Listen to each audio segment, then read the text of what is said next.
Olá, meus amigos. Quinta-feira, 20 de agosto de 2020, 7h30. Essa é a 34ª edição do Jornal da Live, uma nova maneira de fazer jornalismo em que você constrói a notícia junto conosco. Eu sou Paulo Silvestre, consultor de mídia, cultura e transformação digital, e vou conduzir a conversa aqui, junto comigo, o Matheus. E aí, pessoal, tudo bem? Boa noite. Matheus, que como sempre faz os comentários nas notícias e também vai fazer a moderação dos seus comentários. Lembrando que para participar do Jornal da Live é muito simples, basta você deixar as suas ideias aqui nos comentários do post. O Jornal da Live acontece ao vivo no LinkedIn, certo?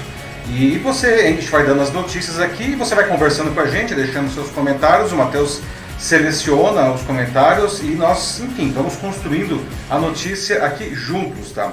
A transmissão, como sempre, acontece ao vivo no LinkedIn e a partir de amanhã cedo, sexta-feira, está disponível em vídeo também no Facebook e no YouTube e com podcast nas principais plataformas de podcasts do mercado. Escolha a sua plataforma, procure lá o meu canal, Macaco Elétrico, siga e você pode acompanhar também o Jornal da Live como podcast. Muito bem, pessoal, esses são os assuntos que nós vamos debater hoje, 34ª edição do Jornal da Live, dia 20 de agosto de 2020. Tá? Vamos debater o caso do estupro da menina de 10 anos, né, por um tio que aconteceu lá no Espírito Santo. No caso dela foi agravado pelas reações ao aborto legal que ela realizou, sendo até mesmo exposta nas redes sociais. Né? Por que crianças continuam sendo brutalizadas no Brasil, né? Por que depois disso ela foi de novo violentada, dessa vez moralmente, por uma parcela da sociedade? Né? Segundo assunto, você acha que o Ministério da Defesa deveria ter um orçamento maior que o da Educação no ano que vem? Pois essa é a proposta justamente que está sendo aventada pelo governo federal para 2021. Novamente assistimos a cenas de violência e indiferença em supermercados brasileiros. Né? No primeiro caso, dois casos aconteceram aí nessa semana. Um representante comercial morreu na loja, né, e teve o corpo coberto com guarda-sóis enquanto a loja continuou funcionando, né, se quiser. E na segunda, um homem que supostamente tentava furtar algo foi brutalmente espancado por seguranças diante dos clientes. Não? Por que esse tipo de coisa continua acontecendo? Não? Bom, como lidar, ainda no nosso próximo assunto, como lidar com o preconceito contra pessoas que têm mais idade, tá? Dessa vez, olha só, nem a Madonna escapou. E para encerrar a nossa edição, notícia bizarra de hoje, você toparia passar uma noite em uma Blockbuster mesmo, né, uma loja, a última Blockbuster do mundo para maratonar filmes durante a madrugada inteira? Pensar que isso existia aí. Pois é, gente. Então vamos lá, começando agora aqui a 34ª edição do Jornal da Live, e uma notícia para iniciar aqui o nosso debate, uma notícia que chocou o Brasil nos últimos dias e provocou uma enorme polêmica, a gravidez decorrente do estupro de uma menina de 10 anos no Espírito Santo. O agressor é o tio da menina. A vítima fez um aborto legal, e isso provocou uma onda de protestos, de grupos conservadores que chegaram a expor a identidade da criança violentada. Então, para abrir o nosso debate aqui hoje, eu já gostaria de ouvir de vocês algumas coisas. Por que crianças continuam sendo violentadas no Brasil e tanto? E na maioria das vezes, isso acontece dentro de casa e por pessoas próximas, como familiares, por exemplo. É o mais vergonhoso que tem. O que a gente pode fazer para proteger essas crianças?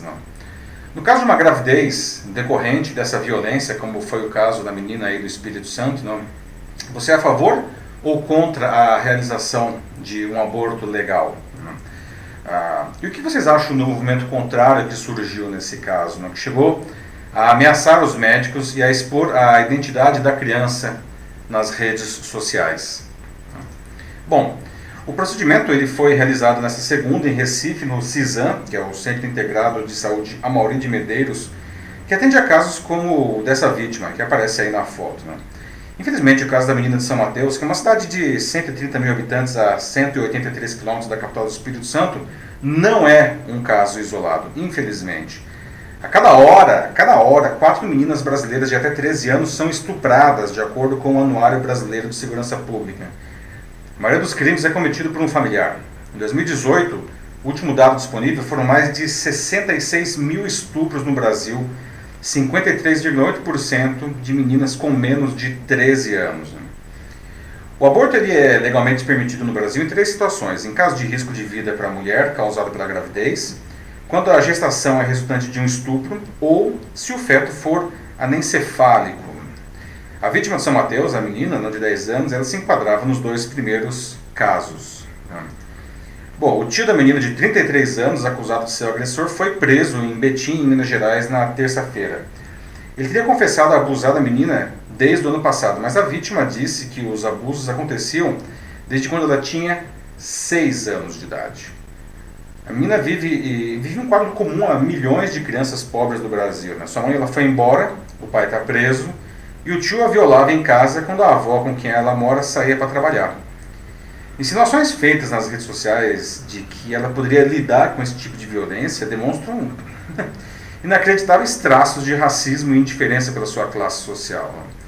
A reação da menina era de desespero quando se insinuava manter a gravidez, e ela já estava com 22 semanas de gestação, que é o prazo limite para fazer a interrupção. Centenas de meninas estupradas são obrigadas a recorrer ao aborto legal no Brasil sem precisar de autorização da justiça e sem que a opinião pública sequer tome conhecimento disso. O papel do Serviço de Saúde é seguir o protocolo do próprio Ministério da Saúde para esses casos e realizar a interrupção da gravidez. Esse caso específico ganhou repercussão depois que a ministra da Mulher, da Família e dos Direitos Humanos, Damares Alves, falou dele em redes sociais e enviou emissários para a cidade do Espírito Santo. E no sábado, inclusive, a Damares ela se manifestou em sua página no Facebook lamentando a decisão da Justiça de autorizar o aborto. Não. Bom, essa manifestação dela incendiou as redes sociais, com pessoas ultraconservadoras chegando a insinuar que a menina consentia a violência, né, e a chamando de assassina, a menina, não, por causa do aborto. A situação piorou ainda mais graças à extremista de direita Sara Giromini, que já foi presa por ataques ao Supremo Tribunal Federal e que cumpre prisão domiciliar com tornozeleira eletrônica. Ela não só divulgou, ela teve acesso e divulgou o endereço do local para onde a garota seria levada para fazer o procedimento, como também a identidade, o nome dela, né? O que fere o Estatuto da Criança e do Adolescente. Né? Por conta disso, o CISAM foi cercado por extremistas que ficaram do lado de fora, insultando a vítima e os médicos. Né? A menina teve que entrar no hospital escondida no porta-malas de um carro. O caso corre em sigilo judicial e nessa segunda, a Justiça determinou que redes sociais apagassem as publicações com os dados da garota, o que foi feito. A Sara Giromini também teve as suas contas bloqueadas no Instagram, no Twitter e no YouTube. Além disso, o Ministério Público do Espírito Santo pediu que a extremista seja condenada e pague uma indenização no valor de 1,32 milhão de reais, que seria revertido para o Fundo Municipal de Direitos da Criança e do Adolescente. Bom, pessoal, que situação é essa, hein? Por que as crianças continuam sendo violentadas no Brasil? E com essa quantidade obscena, absurda, não? O que a gente pode fazer para proteger essas crianças, na opinião de vocês, não? No caso de uma gravidez decorrente dessa violência, do estupro, não? Você é a favor ou contra a realização de um aborto legal? Não? E o que vocês acham do movimento contrário que aconteceu nesse caso específico da menina do Espírito Santo, não? Que chegou a ameaçar os médicos e a expor a identidade da própria criança, que é a vítima, não? Nas redes sociais? E será que os educadores, professores, por exemplo, eles poderiam ajudar a identificar crianças que podem estar sofrendo violência doméstica? Bom, então começando o nosso debate aqui. E aí, Matheus, como estamos aí? Começando hoje à noite, então nós temos o Joaquim Desiderio Neto. Ele diz que isso acontece definitivamente por causa da falta de educação que existe no país. É um dos motivos principais que tem. Mas ninguém pensa no próximo, como ele coloca aqui. Então é uma falta não só de educação, mas de empatia, ele diz aqui também. Exato. Além disso, ele fala de que outros dizem de que talvez algo que poderia resolver isso, remediar o problema de alguma maneira, seria com leis mais rígidas. Pois é, Joaquim, você falou duas coisas, né, bem importantes. Uma questão de educação, realmente, né, se nós tivéssemos uma educação melhor no sentido amplo da palavra, talvez isso não resolveria talvez totalmente o problema, mas talvez pudesse melhorar, sem dúvida nenhuma, não? E a questão das leis mais rígidas, né, é um ponto interessante esse, Joaquim, porque na verdade as leis, né, elas estão aí, não? Vale dizer que essa questão do aborto legal data desde 1940 e as leis contra esse tipo de crime estão bastante claras e tipificadas, não? A questão a gente precisa fazer valer a lei, né? Talvez, eu não sei, aumentar as penas, não? O crime ele já é um crime hediondo, ou seja, ele não permite fiança, inclusive, não? Mas eu acho que grande parte do problema é que as vítimas sequer denunciam, né, os seus agressores, porque, como disse, muitas vezes os agressores são os próprios familiares, sim, pais, padrastos. Não, muito medo. Tem medo, não, muito medo. Não. Então, na verdade, eu acho que as vítimas precisariam também de apoio, não, de apoio para, inclusive, fazer as denúncias. Não. Mas você traz pontos bastante interessantes, Joaquim. A Marisa Gonçalves diz de que, como a criança ela é pura e porque as leis elas eram brandas, isso vai mudar agora com a ministra fazendo um excelente trabalho aqui, se referindo a Damares. Uhum. Lamentavelmente, assistimos a esses horrores nos dias de hoje. Pois desculpa o nome da pessoa? Marisa Gonçalves. Marisa. Você traz um ponto também importante, né, Marisa? A Damares, não, na verdade, enfim, ela tem uma série de controvérsias em torno dela aí, não? O posicionamento dela, apesar de aparentemente ser bem intencionado, não quero crer que foi bem intencionado naturalmente, mas ela despertou essa onda, essa fúria nas redes sociais, não? Que é muito lamentável, e a Damares, na verdade, ela se postou contra a questão do aborto, né? De novo, e ninguém aqui está defendendo o aborto indiscriminado, não é nem isso, tá? É a questão desse caso específico, né? Mas, enfim, esperemos que isso realmente melhore essa situação aí no Brasil nos próximos anos, não? Vejamos, né? Bom, vale lembrar de que, claro, né, não é algo que acontece só no Brasil, mas sim no mundo inteiro, como a Sim. Natasha lembra que ela fala, como, por exemplo, no caso da Suíça, é um país em que tem, infelizmente, muita pedofilia. Pois é, Natasha, um ponto interessante que você traz. Isso definitivamente não é uma característica só do Brasil, né? Uhum. Infelizmente, né? A Suíça mesmo, não, é um país super desenvolvido, não, primeiro mundo, da educação espetacular. E nós temos casos aí de pedofilia muito forte, não, e violência também, não. Boa lembrança, né? Não é definitivamente uma característica só do Brasil, né? O que torna a situação ainda mais dramática, né? Sim. Em seguida tem a Estela Mar Borges Santos. Ela diz que no caso de violência sexual e doença, ela é a favor do aborto legal. Uhum. No entanto, com outros casos que geralmente são defendidos por aqueles que defendem a liberação total do aborto, Uhum. ela diz ser contra, pois temos vários métodos de se evitar e não tem o porquê realizar o aborto. Uhum. Estela Mar, esse aí é um outro ponto interessante que você traz aqui, a questão da discriminação do aborto de uma maneira mais ampla, né? No caso aqui específico da discussão, o aborto ele não é considerado crime, não, porque ele está dentro, são as 3 características que a lei brasileira determina que o aborto ele pode ser realizado legalmente, que é o caso de decorrência de estupro, no caso de que a gravidez coloque a vida da mãe em risco, não? E o caso de fetos anencefálicos, ou seja, que a formação neurológica, o cérebro não se concluiu por uma má formação nas primeiras semanas de gestação. Mas existe uma outra discussão bem mais ampla com relação à liberação do aborto livremente pelas mulheres, não? Que foge um pouco aqui da nossa proposta hoje, mas é um tema que a gente pode até voltar a discutir num outro momento, que se a gente está nesse debate aí vamos ter o jornal só falando disso daí. Sim, mas é um ponto Uhum. muito importante que você traz, Estela Mar, porque realmente esse debate ele é profundo, né, e premente dentro da sociedade.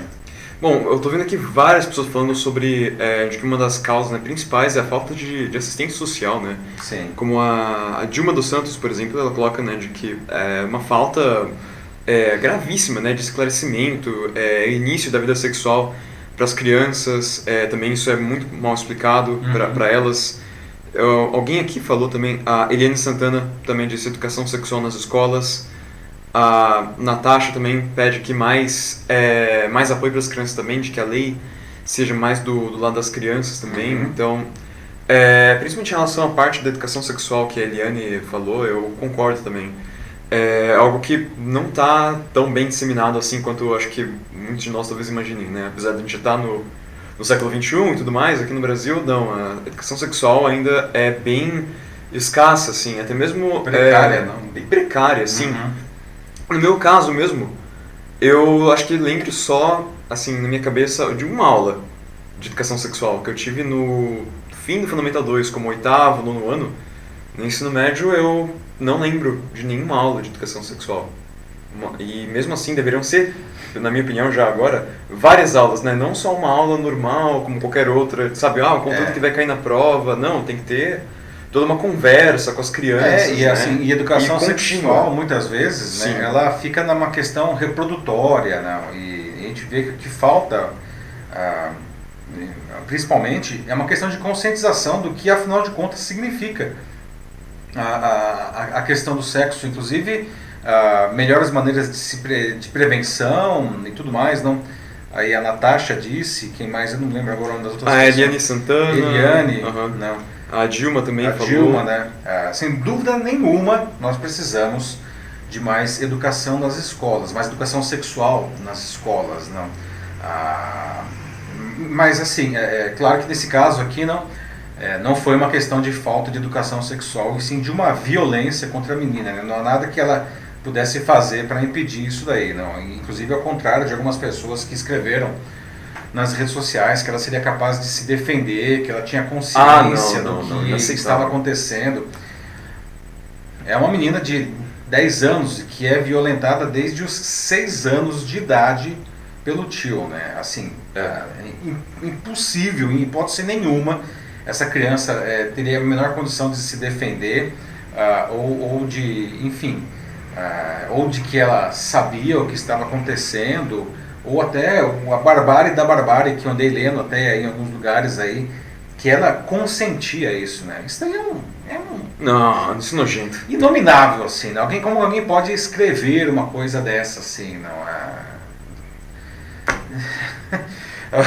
eu fico até sem saber o que dizer diante de uma loucura dessa, né? Porque realmente aí é grotesco, né? É grotesco sugerir que a criança possa se defender nesse caso, né? Algumas pessoas aqui estão falando em relação a punições, né? Uhum. Que esses criminosos, né, deveriam sofrer. então, como o Albino Gomes e também o Francisco Farias, eles falam sobre a castração química para esse tipo de situação. O Albino Gomes até chega a falar de que talvez castração até mesmo por canivetes para as pessoas que fazem isso. Pois é. Eu acho que nós não podemos também combater a barbárie com a barbárie. Eu acho que esse é um crime horrível, ele precisa de uma punição exemplar. Não pode ter progressão de pena, não pode ter redução de pena, não pode ter, como digo, fiança, evidentemente, não. A castração química é uma coisa que existe em vários países, é debatido aqui no Brasil. Pode ser, não vamos dizer o que isso é um negócio que realmente vale um debate jurídico aí, inclusive com a presença de profissionais da área, não. A castração com canivete eu acho que é um pouco demais, porque realmente isso nos igualaria de alguma maneira, não nos igualaria, mas enfim, a gente não pode combater a barbárie com a barbárie, não. É uma outra discussão profunda, né? Realmente esse debate aqui, a gente toca em várias questões morais, não. Porque realmente o crime ele é muito bárbaro, não. Uma criança que desde os 6 anos é violentada, né, e engravida aos 10 anos, não. Não, e também, tipo, a punição, né, independente se a gente vai aceitar prosseguir com a castração química ou não, no fim isso é só a punição, isso não resolve o problema. Primeiro a gente precisa focar em encontrar soluções para que o problema nem aconteça no primeiro lugar. Essa é a nossa prioridade. Esse é um ponto muito importante, Matheus, né? O ideal seria que o problema não acontecesse, né? Mas enfim, a gente sabe que isso vai continuar acontecendo. A própria Natasha diz que mesmo em países aí bastante desenvolvidos, como a Suíça, esse problema acontece. Nós sabemos que isso acontece mesmo, em todo lugar do mundo, né? Isso acontece. Agora, é claro, existem lugares que isso acontece mais, existem lugares que isso acontece menos. Infelizmente, no nosso país, ele acontece demais, né? E como o Joaquim disse no primeiro comentário que você selecionou, Matheus, a educação não vai resolver, mas enfim, pode pelo menos melhorar um pouco aí essa questão, né? Sim, tenho dois comentários aqui agora, um do Denis Castro e outro da Maria Ângela de Camargo, que são bem parecidos, os dois falam tecnicamente do mesmo tema, que é sobre um conformismo que ocorre na sociedade como um todo, né? O Denis, ele coloca aqui de que a maioria só acorda no momento em que isso começa a acontecer nos seus leitos familiares. Uhum. Até então, poucos se importam e não existe uma empatia sensorial, aqui nas próprias palavras dele, em que saber qual realmente a dor que todos estão sentindo. Somos mais furiosos para criticar e, quando é para ajudar, escondemos nas próprias sombras da sua egocentricidade. Bonita palavra. Uhum. E a Maria Ângela também fala isso, né? De como parece que estamos muito anestesiados mesmo, que é horrível. Pois é, de novo, né? Bons pontos aí que vocês trazem aí, pessoal. Maria Ângela e Denis, não? Parece que essa coisa é muito distante de nós, não? Isso nunca vai acontecer com a gente. Aliás, isso faz parte da natureza humana, né? Quando diante de um problema muito grave, às vezes a gente simplesmente ignora, ou a gente pensa, isso não é comigo, isso nunca vai acontecer comigo, isso não cabe a mim. E a gente vai levando a vida, não? Porque afinal de contas isso não cabe a mim, isso nunca vai acontecer comigo, não? Até que acontece, não? Até que esse negócio chega, né, ao nosso cotidiano, não? E aí o estrago já está feito, não? Eu acho que esse problema não é um problema da menina só lá do Espírito Santo, da família dela, não é um problema da justiça lá do Espírito Santo, não é um problema da ministra Damares Alves e do governo federal, isso é um problema de toda a sociedade. Todos nós precisamos nos unir para efetivamente encontrar soluções conjuntas, agora, né? Não é para depois que o problema acontece, não. Esse problema, nós estamos nessa situação horrorosa justamente porque até então esse negócio sempre foi empurrado com a barriga, né? A gente precisa fazer algo para, enfim, prevenir esse problema, né? Ou pelo menos minimizar que ele aconteça, né? De novo, a gente infelizmente não existe uma fórmula mágica para acabar com ele, não, mas a gente pode pelo menos tentar mitigar esse problema, não. E vocês falaram muito bem, Denis e Maria Ângela, não. Às vezes a gente acha que esse problema nunca vai acontecer com a gente, e pior do que isso não tem nada a ver com a gente. Tem a ver com a gente, tá? Isso aí é um problema. Nós, como membros de uma sociedade organizada, fazemos parte do problema e da solução. O Paulo Luiz coloca aqui, né, de que outra questão, né, aqui do nosso país, né, que é uma coisa que falta, né, a gente falou já da educação sexual nas escolas, mas também falta muito essa educação dentro dos próprios lares também, né? Muito bem. Com as famílias, né, uma conversa séria a respeito do tema, é algo que falta, infelizmente, para muitas casas, muitas famílias. Excelente, Paulo, né? Você traz aí o xará, não? Um ponto importante, não? E principalmente porque no caso aqui do Brasil, a maior parte desse tipo de violência acontece dentro de casa, né? Nós precisamos educar as meninas, mas principalmente os meninos, não? Para entender, não, a gravidade disso daí, que isso está longe, completamente longe, anos de distância de ser uma coisa aceitável ou normal ou qualquer coisa nesse sentido, né? Os meninos, eles precisam crescer desde pequenos entendendo a gravidade de um ato como esse, para que quando eles se tornem homens adultos, não, eles sejam cidadãos conscientes e sequer, não só sequer pensem em fazer alguma coisa assim, mas como também atuem ativamente na sociedade para tentar conter esse problema, não.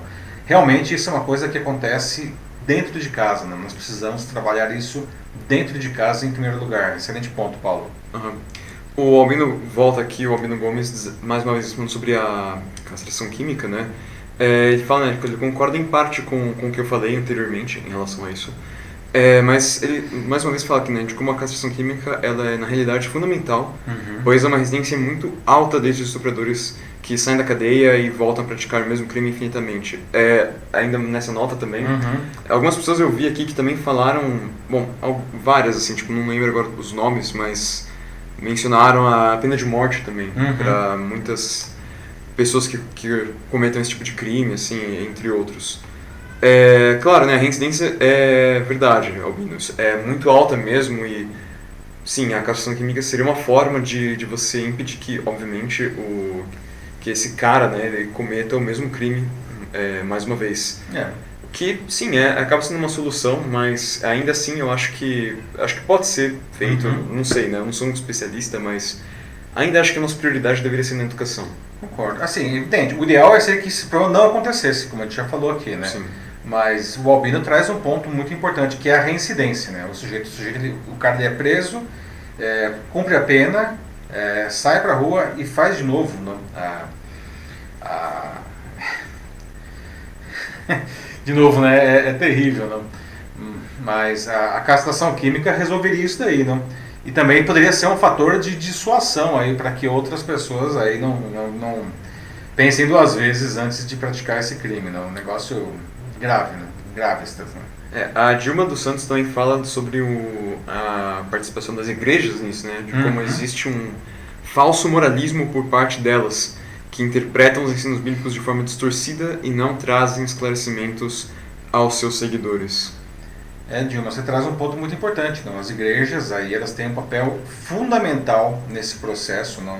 Infelizmente a gente viu alguns grupos religiosos fazendo nesse grupo que agrediu os médicos e a própria vítima, não? Infelizmente isso acontece.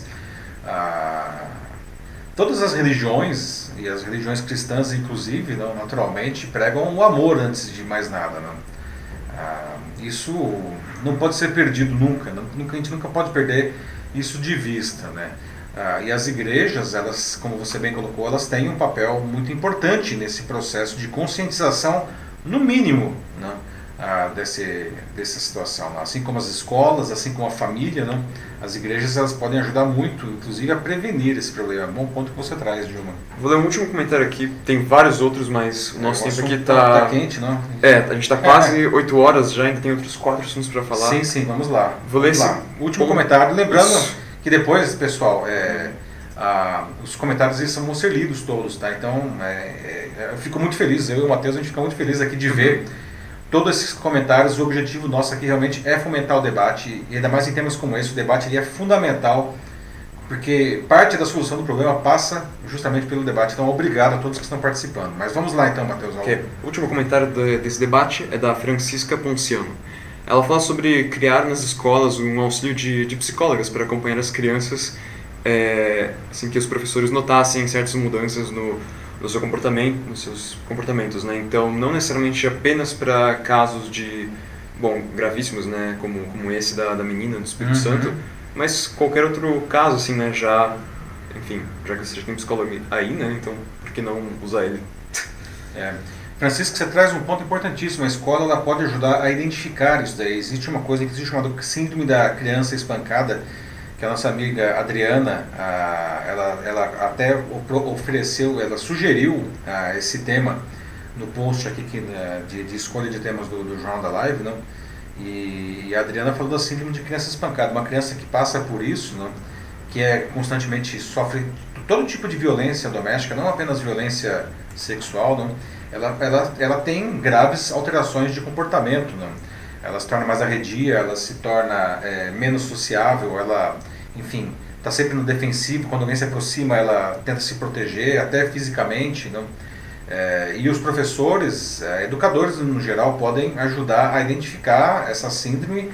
Ela é facilmente identificada, não?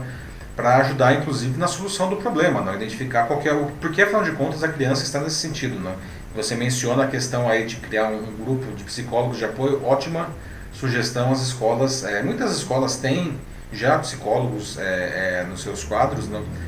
Isso pode ser extremamente importante, inclusive na recuperação dessas crianças. Excelente sugestão aí, Francisca. Né? Vamos para o próximo então? Vamos para o próximo assunto, pessoal. Agora, 8 horas em ponto, né, aqui ao vivo no Jornal da Live. Né? O nosso próximo assunto, você acha que o Ministério de Defesa deveria ter um orçamento maior que o Ministério da Educação em 2021? Né? Essa proposta está rodando aí no governo federal. Tá? E, bom, ninguém aqui discute, evidentemente, a importância das Forças Armadas, não é nada disso. Tá? Entretanto, ainda mais diante de um ano catastrófico para a educação brasileira, como está sendo agora, 2020, por conta da pandemia, em que as escolas estão fechadas, né? Principalmente afetando alunos da rede pública de ensino, não?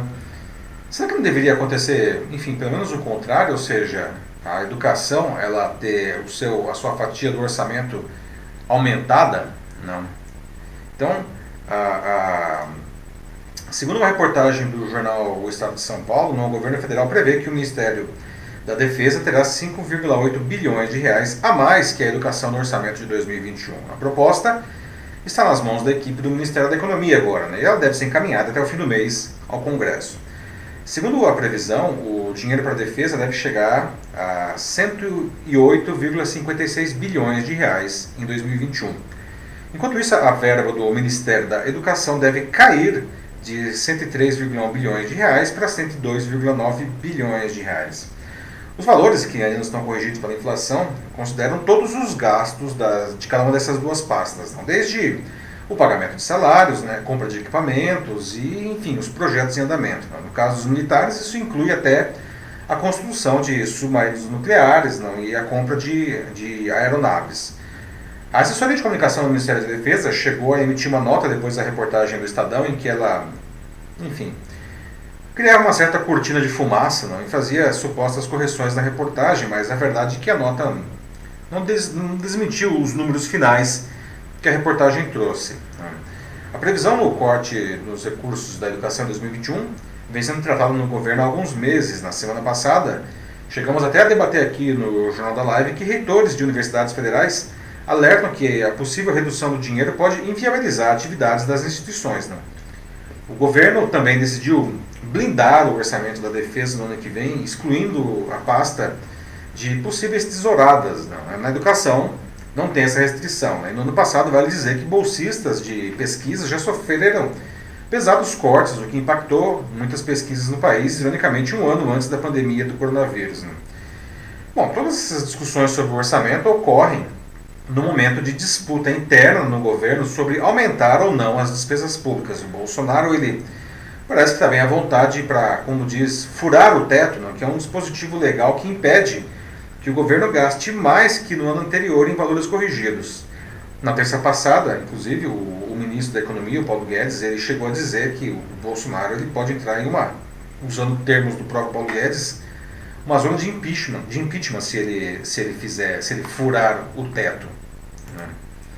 Bom, de novo, ninguém aqui está discutindo a importância das Forças Armadas de maneira nenhuma. Tá? Ainda assim, será que é a hora de aumentar as despesas com o Ministério da Defesa e diminuir as despesas com o Ministério da Educação? Né? Ou de fato é necessário que a gente aumente essas despesas para, enfim, proteger as fronteiras? Não? Quais são as prioridades do país, afinal, nesse momento? Né? O que vocês acham aí? E aí, Márcio, como estão os debates aí? Por enquanto ainda não muito. Só a Maria Ângela de Camargo que disse que ela perguntou num tom irônico, né? Se alguém aqui acredita na implementação de novos projetos. Tudo isso é conversa, vai tudo para as folhas de pagamento. Que fase? Essa é a fala dela. Pois é, não. A gente sabe que, enfim, todas as pastas, na verdade, né, a maior parte da receita acaba indo mesmo para as despesas obrigatórias, que são enfim, folha de pagamento, entre outras coisas, né? Mas isso vale para a defesa, isso vale para a educação. A questão é, novos projetos são absolutamente necessários. A Maria Ângela coloca o dedo na ferida aí, falando, afinal de contas, será que nós vamos ter implantação de novos projetos? Bom ponto, Maria Ângela. Infelizmente, não sei te responder. O Joaquim Desidério Neto tem um comentário aqui bem sensato, na minha opinião. O orçamento público deveria ser maior para a educação, pois, afinal de contas, não estamos em guerra. Pois a guerra contra o coronavírus, né, na realidade, tem feito com armamentos algo muito mais letal, né, do que qualquer coisa com armamentos de fogo até agora, né? Só ver a quantidade de mortos ao redor do mundo todo, e sem falar, né, aqui do Brasil. Mas sim, melhor educação e pesquisas universitárias. Não tem como você resolver a pandemia atual com armas ou tanques. Joaquim, mais um outro comentário bastante pertinente que você traz aqui na nossa edição de hoje, não? Nós estamos em guerra e, enfim, acho pouco provável que nós entremos em um conflito armado aí nos próximos anos. Né? Até claro porque, que as Forças Armadas também têm outras funções, defesa das fronteiras e tudo mais, não, mas, de novo, acho que a grande questão, não estou dizendo que tem que tirar dinheiro dos militares, não é isso. A grande questão como o próprio Bolsonaro disse na live que ele faz aí de vez em quando, não, o cobertor está curto, foi o que ele disse na própria live, né, usando os termos dele. Não. Então, já que o cobertor está curto, quais são as prioridades desse momento? Não? Acho que essa aqui é a grande discussão aí. Não? A Dilma dos Santos voltou, disse que é o típico perfil de um governo fascista. Esvaziar a educação, precarizar a saúde e vender um falso sistema de proteção nacional. Bom, a questão da defesa aí, não, o Ministério da Defesa, os militares eles têm recebido várias benesses aí do governo, não, inclusive a questão dos penduricalhos aí, não, sem dúvida nenhuma. E até a aproximação do Centrão também. Que é um outro tema, não, aí a gente falou disso bastante na semana passada, inclusive, né? Aí a aproximação do Centrão, furar o teto, o Paulo Guedes falando não faça isso, Bolsonaro, porque você pode ir para uma zona de impeachment. E a questão dos militares, não, que, enfim, nessa nova roupagem aí do governo que vem surgindo nos últimos meses, aí no tempo de pandemia, não, parece que a ala liberal do governo, de onde o próprio Paulo Guedes faz parte, ele está perdendo rapidamente espaço para questões mais populistas e a aproximação das alas militares e ideológicas. Espaço e paciência também, né? Tanto que tem muitos que estão dizendo que, por causa de toda essa conversa, agora o Guedes talvez seja o próximo ministro a cair. Pois é. Né? A gente já viu aí, né, oito assessores muito próximos dele, de primeira grandeza dentro do Ministério da Economia, não, pediram um boné e saíram, recentemente. O Denis Castro fala de que ele é a favor de baixar os salários dos deputados e senadores e melhorar a saúde, educação e empregos. Isso é uma maravilha, Denis, mas ao mesmo tempo é um cenário um pouco utópico. Pois é, Denis. Sabe quando isso vai acontecer? Receio que nunca, tá? Isso aconteceu, deixa eu ver onde, na Suécia, né? Na Suécia aconteceu, aqui eu acho... eu sou super favorável, eu tô contigo e não abro. Mas não vai acontecer, infelizmente. Pois é. A Ana Lúcia Souza Machado diz que ela só acha que nós temos necessidades maiores no momento, né, do que investir nas Forças Armadas. De novo, né, coisas como educação ou saúde, acima de tudo, né, que é o que a gente mais precisa. Pesquisa. Eu concordo com ela também. De novo, né, gente? Uma vez mais, não é uma proposta aqui como posso dizer, de tirar dinheiro simplesmente dos militares, e sim de alocar, já que a grana está curta, o cobertor está curto, como diz o Bolsonaro, não, alocar esse dinheiro aí de uma maneira mais criativa. Não. Eu acho que nesse momento educação e saúde são absolutamente prioritários. Não. Sim. Ela até já está aqui zoando, diz que talvez a Covid-19 venha das Forças Armadas. Pois é a Ana que falou? Foi ela mesma. Pois é, Ana, né? Não sei, acho que não. Difícil. Ai. O Denis também falou aqui também de que deve ser tudo isso só para evitar os gastos com as eleições em 2022. Bom, vamos entrar nas teorias de conspiração aí, né? Porque realmente o negócio é infinito, né? Sim, tudo na ironia já aqui. A gente acaba, né? A gente começa a ir para ver algumas coisas e levar na ironia, né? Ou como diz, a gente ri para não chorar, né? Temos que rir para não chorar, né? Faça como a hiena, né? Ria para não chorar. Enquanto isso, apareceram mais alguns comentários sobre o último assunto, mas infelizmente, pessoal, eu acho que a gente vai ter que seguir em frente também. Lembrando, pessoal, que os comentários são todos lidos depois. Agradeço novamente aí, né? O primeiro assunto era um assunto totalmente polêmico, necessário, premente da sociedade, não? E você não viu aqui, choveram comentários, muita gente, diversos pontos. Fico muito feliz aí, muito feliz mesmo, e agradeço novamente. Eu acho que o debate é um debate construtivo que a gente infelizmente tem conseguido construir aqui com o Jornal da Live, não? O debate ele se faz absolutamente necessário para a gente melhorar a sociedade, não? Né? Então, A gente precisa trazer esses temas aí, às vezes temas polêmicos, às vezes temas mais divertidos, não? Mas o debate se faz necessário. A Dilma, esse pode ser um último comentário Ok, antes da gente ir pro perfeito. próximo.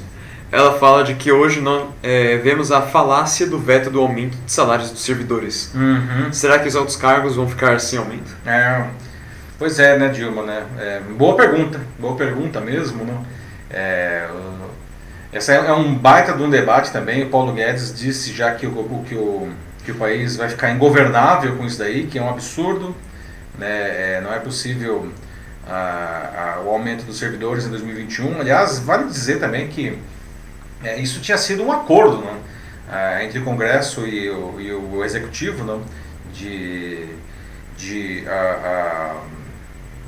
O Congresso não daria, apoiaria a não existência do aumento em troca da liberação de verbas de apoio aos estados e municípios no combate ao Covid-19, não. E, enfim, na verdade o Senado deu uma rasteira aí, não? Foi o Senado que votou primeiro, não? O governo federal agora espera reverter esse negócio aí na Câmara, inclusive com o apoio do seu mais novo amigo, o Centrão, né? Vejamos cenas do próximo capítulo, né? Mais um ponto que você traz importante aí, Dilma. Quem a gente tem agora? Gente, próximo assunto agora, 8h12, ao vivo aqui no LinkedIn. Novamente assistimos a cenas de violência e indiferença brutal em supermercados brasileiros. Não? Dois casos que aconteceram essa semana, que também apareceram bastante nas redes sociais. Na primeira, um trabalhador que morreu na loja, simplesmente teve o corpo coberto com guarda-sóis, enquanto a loja continua funcionando. Né? E o corpo ali no meio da loja. Né? Na segunda, o homem que supostamente tentava furtar algo foi brutalmente espancado por segurança diante dos clientes que pediam para, por favor, pararem de bater no homem que já estava no chão. Né? Nos dois casos, as marcas dos supermercados deram desculpas bastante protocolares. Não? Será que isso é suficiente? Eu queria perguntar, já abrindo aqui o debate para vocês, será que é suficiente foi mal aí? Por que esse tipo de comportamento grotesco continua aparecendo nas mídias e nas redes sociais? Né? Por que isso continua acontecendo, na verdade? Será que o ser humano não tem mais valor? Não? Ou será que esses comportamentos, afinal de contas, são certos no caso de um bandido, não, né? Como aparentemente era o segundo caso lá? Não? Mas enfim, né? No primeiro caso, o representante comercial Moisés Santos, de 59 anos, sofreu um infarto enquanto exibia produtos na loja do Carrefour no tradicional bairro da Torre, no Recife. Ele trabalhava lá pela marca Coco do Vale. Não? Moisés chegou a receber os primeiros socorros, mas não resistiu e morreu no local. Não? Isso aconteceu às 7h30 da manhã. Não? A gerência da loja achou que os negócios não podiam parar, e baixando as portas do supermercado, não? Então deu uma solução. Como vocês podem ver na foto, cobriu o corpo do Moisés com guarda-sóis e criou uma espécie de cercadinho com produtos e caixas de papelão na esperança que os clientes não vissem que ele estava ali. Né? O serviço funerário chegou na loja apenas às 11 horas da manhã para remover o corpo, ou seja, ele morreu às 7h30 e ele ficou lá no chão do supermercado até às 11. Né? Embora Moisés não fosse funcionário do supermercado, o Carrefour pediu desculpas numa nota pelo que ele chamou de forma inadequada, né, que tratou a morte. Né? E o comunicado diz, abre aspas, a empresa errou ao não fechar a loja imediatamente após o ocorrido à espera do serviço funerário, bem como não encontrou a forma correta de proteger o corpo do Sr. Moisés, fecha aspas. Bom, não me diga. O Carrefour ainda informa ter acionado o SAMU e seguindo orientações para não retirar o corpo do local após o falecimento. Até aí, concordo, não pode realmente retirar, tá? Disse ainda que alterou o protocolo de atuação em casos semelhantes depois disso, que passa a prever o fechamento da loja, ou, de novo, entre aspas, com o objetivo de trazer mais sensibilidade e respeito ao conduzir fatalidades, fecha aspas. A Coco do Vale, empregadora do Moisés, não se manifestou. Bom, no segundo caso, imagens gravadas com celulares dos próprios clientes, como essa que vocês estão vendo aí, mostram dois homens agredindo com chutes e socos um rapaz já imobilizado no estacionamento de uma loja de supermercado Açaí, no Rio de Janeiro. Segundo a empresa, o homem agredido teria tentado furtar o supermercado usando 2 facas. Os clientes do supermercado viram a cena da agressão e pediram para que os funcionários parassem, mas os agressores ainda deram mais chutes no rapaz, que já estava caído e dominado. O Açaí disse, em nota, que um dos homens que aparece nas imagens é um segurança terceirizado e que por isso ele já foi imediatamente desligado do quadro de vigilantes. Já o outro agressor é funcionário da loja e ele foi afastado até o fim da apuração interna do caso. E a rede de supermercados disse ainda que, abre aspas, nada justifica a atitude agressiva vista nas imagens que estão em desacordo com os procedimentos da rede que determinam uma imobilização não violenta nesses casos, fecha aspas. O que de fato, né? Não precisa, imobilizou o sujeito, ele enfim, está furtando a loja, não estou dizendo que nem deixar o cara furtando a loja, tá? Mas imobilizou o sujeito, né? Resolveu o problema, chama a polícia, né? Bom, será que esses posicionamentos aí protocolares das marcas são suficientes nesse caso, não? Especialmente o caso lá do Carrefour, não? Que o cara morreu na loja e a loja continua funcionando, não? Vale dizer que vira e mexe a gente vê casos, não, de grande violência ou de total insensibilidade no varejo brasileiro. Não?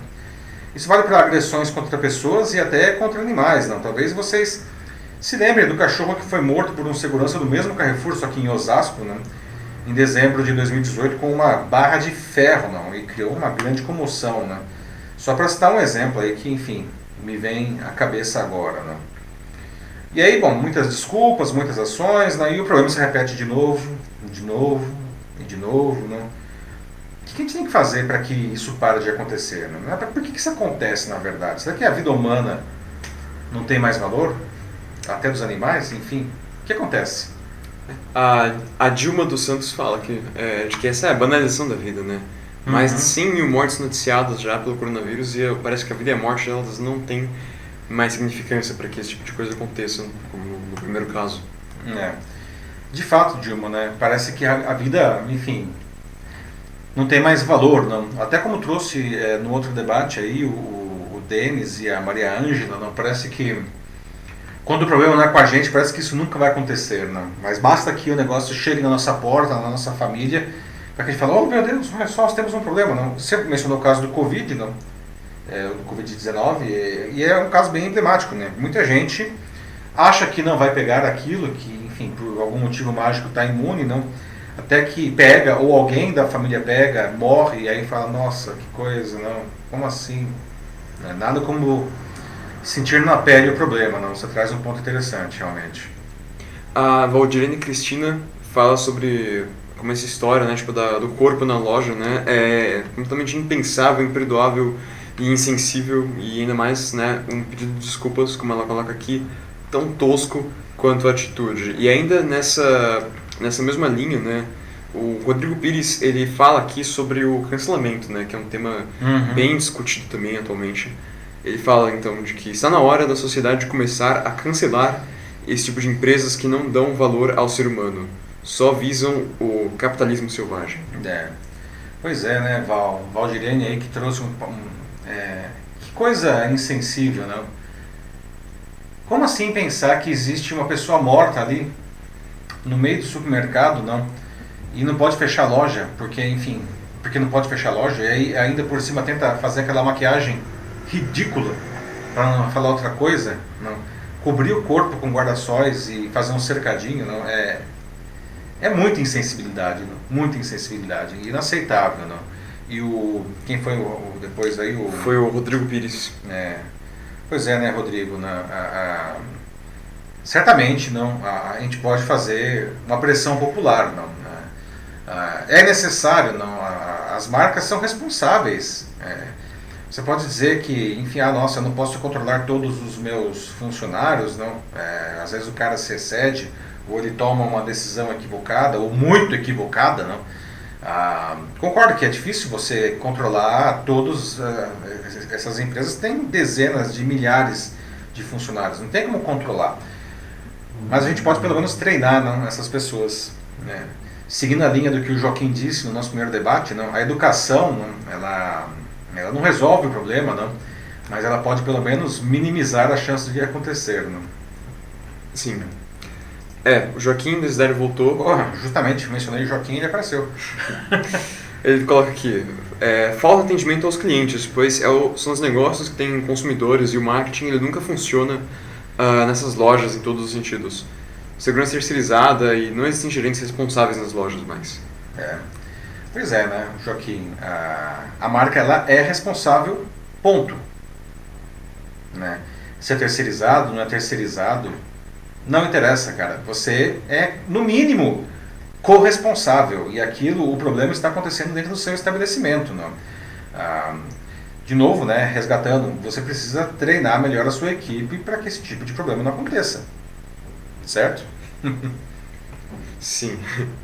O Denis fala, né, tipo, nossa, de novo o Carrefour, né, que já foi o cachorro antes, não sei se alguém lembra desse caso. É o caso do cachorro do Carrefour de Osasco, né? Sim. 2018, dezembro de 2018. E agora faz uma piada mórbida aqui, procurando o Wally e lá estava debaixo dos guarda-chuvas. Nossa. Essa piada aí foi meio... Pois é.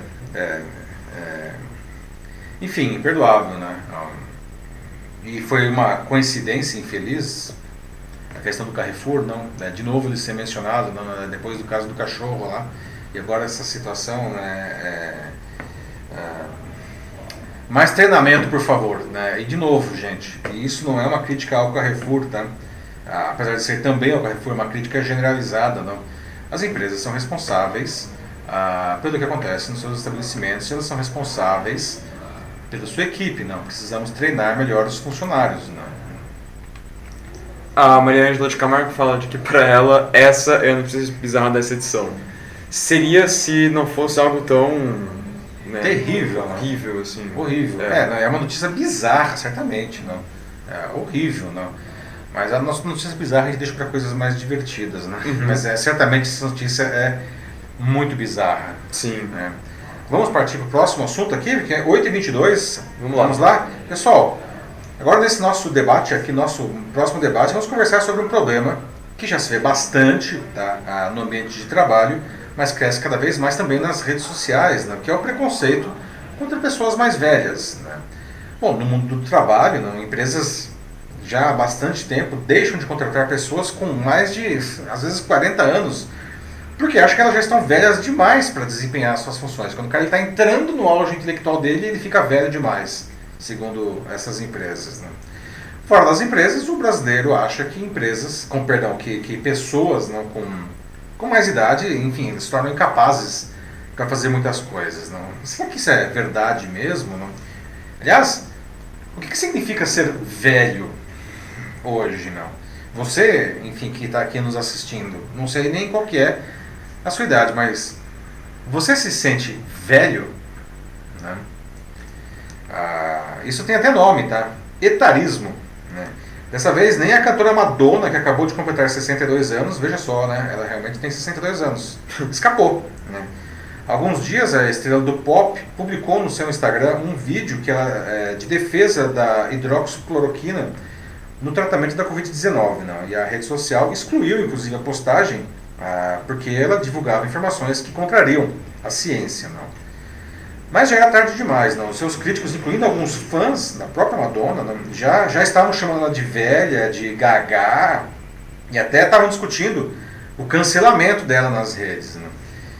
Nesse caso, é interessante que a polêmica em torno da cloroquina ela perdeu força diante do deboche das críticas ácidas e até violentas nas redes sociais sobre a saúde mental da cantora, não? Pela suposta idade velha dela. Não? Justo ela que, ao longo da carreira, confrontou todo tipo de padrão conservador da sociedade, como quando ela simulou se masturbar na apresentação do Like a Virgin na premiação do Video Music Awards da MTV, né? Ou quando ela se vestiu de dominatrix no clipe da música erótica. Né? Vale dizer também que a Madonna também é uma opositora, veja só, ao presidente americano Donald Trump, que também defende a cloroquina contra o Covid-19. A Madonna é contra o Trump, né? Claramente. Mas, de novo, o problema aqui não é se ela é a favor ou contra a cloroquina, não. E sim o fato de que ela se posicionou e que esse posicionamento despertou esse sentimento de desprezo, não pelo que ela acredita, pelo posicionamento dela, tá? E sim por ser como disseram os seus detratores, uma velha. Madonna, a velha. Né? Será mesmo que a Madonna é velha, gente? Vamos lá. Né? Aliás, vocês viram a Madonna recentemente, não? Após que ela está uma melhor forma física e mental do que boa parte desses detratores dela. Não? Mas aí, então, ela tá velha? Tá velha? Será que ela ficou incapaz? Será que ela ficou louca? Né? Enfim, as faculdades mentais estão se perdendo, né? Será que ela deveria parar de usar o Instagram e ir sei lá, pro asilo das celebridades e ficar jogando dominó ali? Enfim, como vocês percebem o etarismo no seu cotidiano, esse preconceito contra pessoas que têm mais idade? Não? 40 anos, como a gente vê aí nas empresas, será que a pessoa está velha mesmo? Não? Alguém aqui já foi vítima desse tipo de preconceito? Ou, enfim, viu alguém sendo vítima desse tipo de preconceito?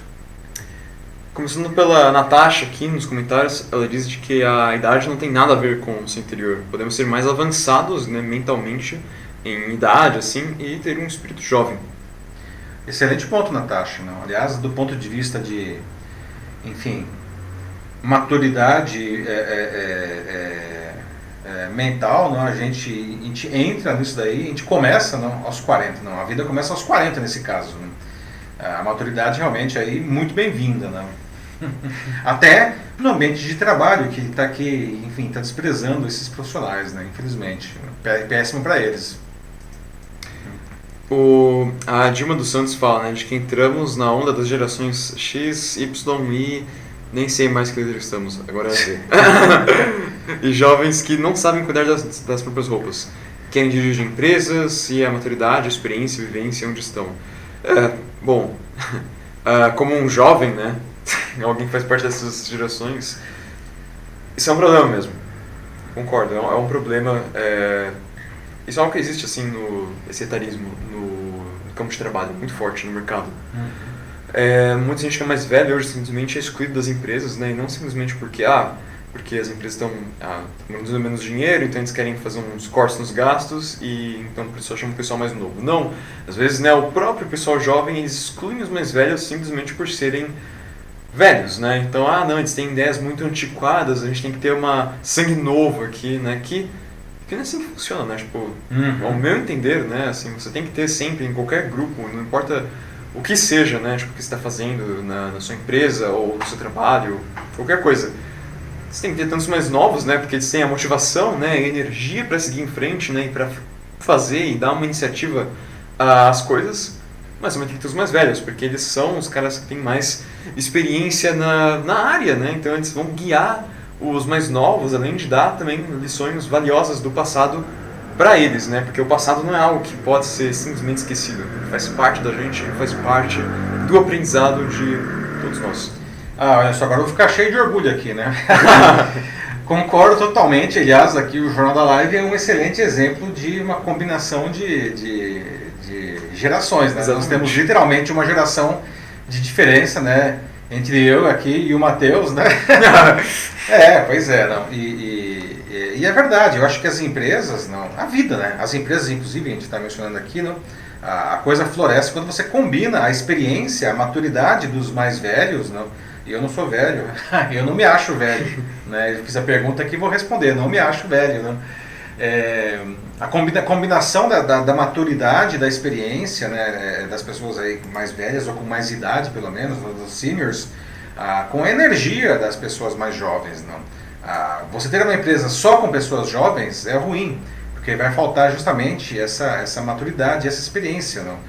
Você ter uma empresa só com pessoas mais velhas também é ruim, porque sim, nós precisamos mesmo da energia dos mais velhos. Então, empresas, famílias, sociedades, qualquer tipo de agrupamento social, ele vai florescer muito mais quando consegue ter justamente um equilíbrio entre esses dois lados, né, esses dois grupos sociais. Tem até, o Denis não falou ainda de um filme. Ô Denis, você está aí? O Senhor Estagiário, né, um filme lá com o Robert De Niro, maravilhoso. Quem não assistiu, o Senhor Estagiário, não? Que ele já era uma pessoa aposentada que resolveu recomeçar a vida profissional sendo estagiário em uma startup de moda, não? Fica a dica para assistir o filme, belíssimo, né? Que demonstra justamente a vantagem de você ter essa combinação, né? Bom, ele não fala disso, ele deu um comentário aqui, mas não falou do filme. Mas ele falou, infelizmente, né, de que ele já foi vítima, assim, de etarismo. Ao fazer uma entrevista de emprego, dizendo que, enfim, falaram que ele estava muito além do que a vaga precisava, né, demandava, e por conta disso a vaga não era prioridade dele, segundo quem estava ali. Foi duro e cruel. É triste, né, Denis? Porque é duro e cruel mesmo, porque tô cansado de ver isso. Assim, às vezes, né, eu vejo isso até entre clientes meus, como consultor, não, depoimentos de pessoas que vêm, que sofrem ou veem, não, casos de profissionais que seriam a pessoa mais adequada para realizar, para ocupar uma posição na empresa e acaba sendo colocada de lado, enfim, por conta de que está muito velho, já passou dos 40, já pensou? Que horror. Né? Antes, um último comentário então, antes da gente entrar na notícia bizarra. O Rodrigo Pires fala, né, de que fica difícil para as empresas contratarem um indivíduo de 40 anos se ele for considerado velho já. Quando vem para as faixas de 20 ou 30 anos, tem uma classe cheia de problemas como ansiedade, sem condições de administração ainda da própria vida. Então, quem vai falar então de uma empresa? É o Rodrigo, né? Rodrigo Pires falou isso. É, perfeito, Rodrigo, né? Assim, todo grupo social, e aqui a gente fala de diversidade de idade, mas a gente pode falar de diversidade de gêneros, a gente pode falar de diversidade de orientação sexual, a gente pode falar de diversidade racial, enfim, as melhores empresas são as que conseguem justamente ter um quadro verdadeiramente diverso em todos esses aspectos, porque justamente pessoas diferentes pensam de maneira diferente e complementar, e também tem problemas diferentes, não? Então a gente precisa justamente ter como posso dizer, essa diversidade para que a entrega que nós fazemos para os nossos clientes acabem sendo as melhores entregas possíveis, não? Sim. Bom, vamos lá. Último assunto, pessoal, agora 8h32, já até extrapolamos um pouco aqui o nosso tempo, mas o papo tá bom. Vamos lá para o último assunto para encerrar a nossa edição. Vamos à notícia bizarra de hoje, não? Você toparia passar a noite na última blockbuster do mundo? Sim, ela existe. Olha. Tá. Passar a noite na loja para maratonar filmes, os filmes que você quiser, né? Pois é, gente. Olha só. Estamos aqui falando justamente de idade, não? E existe hoje uma senhora, né, que todo mundo achava que ela já tinha ido embora, mas ela ainda resiste, né? Pelo menos uma loja que é a Blockbuster, né? Que foi o maior símbolo da indústria de aluguel de filmes, que acabou sendo soterrada pelo modelo da Netflix depois e afins, né?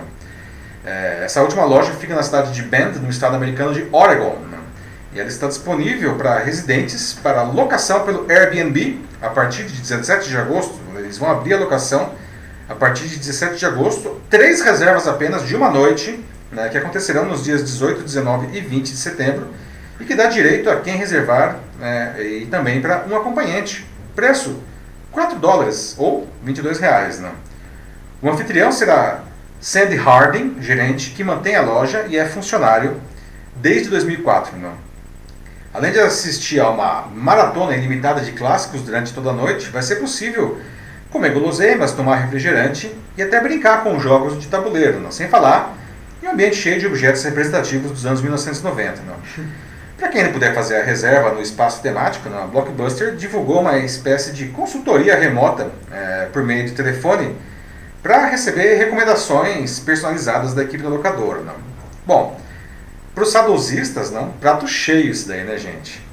Só não vai dar para assistir Stranger Things, não, que passa aí nos anos 80, porque isso daí é da Netflix, não. Bom, mas e aí? O que vocês acham da ideia, não? É uma pena que aqui ninguém é de Oregon, enfim, mas se você fosse, você toparia uma noitada na última blockbuster do mundo? Não? Eu, assim como alguém que, enfim, acho que sou quase ou tecnicamente um cinéfilo, não sei. Nossa, não pensei nem 2 vezes, ainda mais por um preço que $4. $4, né? $4 para poder maratonar durante uma noite inteira filmes, ainda com direito a jogo de tabuleiro, olha só. Guloseimas tudo à vontade, os nerds inspiram, né? Guloseimas, refrigerante, então, jogo de tabuleiro. No piscar de olhos, assim, ó, já estaria lá. E não, se contar, né, que ainda mais com esses objetos aí, com uma ambientação como dos anos 80, né? Dos anos 90, no caso, 90, que é o pico aí da Blockbuster, né? Sim. Não, tipo, só como se fosse assistir um filme no museu. Um tremendo valor histórico também. Pois é. Além de ser divertido, claro. pelos filmes todos. Eu não sei se os filmes são só dos anos 90 ou 80, não. Faltou Verdade, não sei. descobrir isso daí, né? Mas não sei, pessoal, super legal aí. Se vocês... Alguém topa aí pra Blockbuster, gente? Eu acho que o Denis toparia. Só Denis, acho. Pessoal, vamos encerrando aqui o nosso... Ele falou aqui, só não podem fazer como fizeram no filme Rebobinar a Fita. Pois é. Né, aliás, né, rebobinar a fita, né, Denis? Isso daí já demonstra aí, né? Isso aí é o negócio do tempo do VHS, né? Que se você devolvesse a fita que você tinha alugado sem rebobinar, pra locadora tinha que pagar a multa, não? Sim. Nossa, é difícil também. É isso aí, pessoal. Estamos encerrando então a nossa 34ª edição do Jornal da Live. Quero agradecer novamente a participação de todos, tá? Debate riquíssimo aí, alguns temas um pouco mais pesados hoje, mas muito importantes para o nosso desenvolvimento, tá? Da nossa sociedade. Agradeço muito a participação de todos e semana que vem estamos de volta na quinta-feira às 19h30 com a 35ª edição do Jornal da Live. Vocês já podem deixar sugestões de temas aqui mesmo no nosso post. Tenham um excelente fim de semana, boa noite, até mais. Falou, gente, até a próxima. Se cuidem e boa noite.